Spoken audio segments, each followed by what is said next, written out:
Tucson. This is K-Gun 9 News at 4:30. He is one of the 343 firefighters who didn't make it out alive. 2 years later, New York's finest are paying tribute to one of their own. I'm standing at the firehouse in the morning, and I see Gerard pushing this bike down the street to the firehouse. And I was like, well, what part of that conversation didn't you hear, Gerard? One firefighter's dream that inspired several 9/11 survivors. But first, Tucsonans reflect on that fateful day 2 years later. I, like a lot of Americans, had no idea what was happening. I saw one of the towers smoking, but I didn't know why that was. Well, it was very quick to then learn that we were under attack. And I knew then that I was going to be very, very busy. Well, I had been in the towers. I was in a master's program, and we had gone up into the towers to, I think it was A.G. Edwards. And we were up there, and I remember looking down and thinking, how would you ever get out of this building if something happened?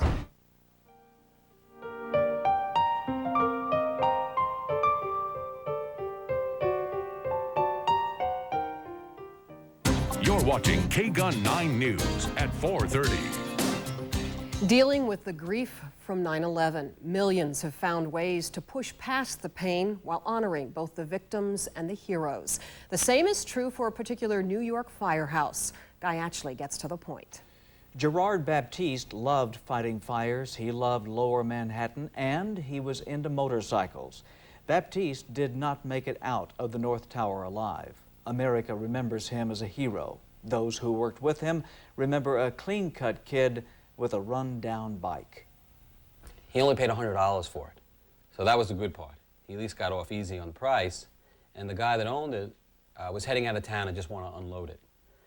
So he put it in the side of the firehouse, in the back of the firehouse, and it just sat there and it started to fit in to its natural surrounding as a piece of junk in the side of the back of the firehouse. The man you just heard from is retired firefighter Michael Wernick, a 24-year veteran of the New York Fire Department. Wernick, as seen here in the book Faces of Ground Zero, barely escaped from the collapsed towers. 10 of his comrades from the Bowery U firehouse, including Gerard Baptiste, were lost in the rubble. Soon after, Wernick made it a mission to restore Baptiste's bike and asked a childhood friend, Tucsonan John Allison, to tell the story through a 1-hour documentary. John Allison joins us now, and the documentary's a little bit longer now, isn't it? Well, we had originally planned on 28 minutes, but we went to New York. We were just, what do you need? What can we do for you? We had access to 2 different firehouses.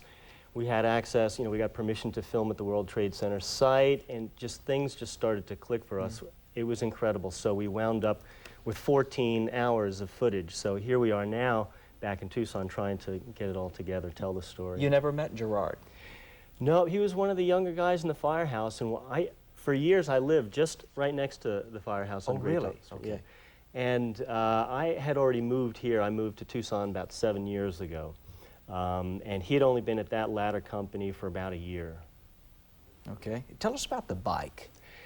Well, the bike, it's such an interesting story, and I've been in touch with Michael and other people in different firehouses, and there's so many incredible stories.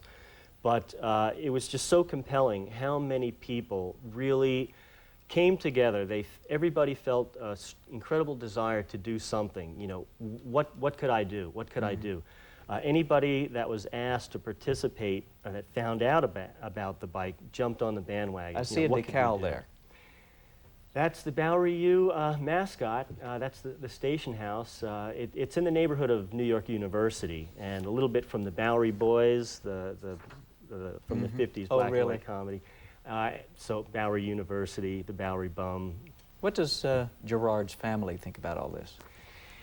Well, Gerard never really knew his father. His mother didn't know about the bike. A young kid buys a bike, brings it to the firehouse. He knows mom's gonna, she knows about it, but she just said, do what you want. Oh, really? Okay. Now, the bike, it's going to be for sale on eBay?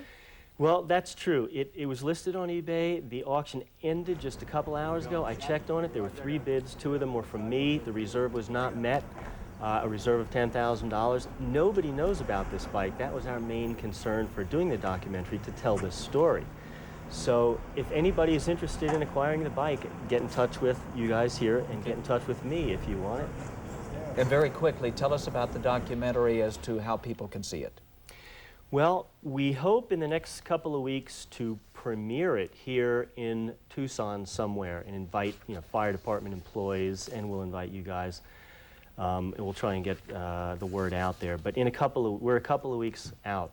Now, 100% of the proceeds from the sale of this bike will go directly to the Great Jones Firehouse. That's probably what Gerard would have wanted.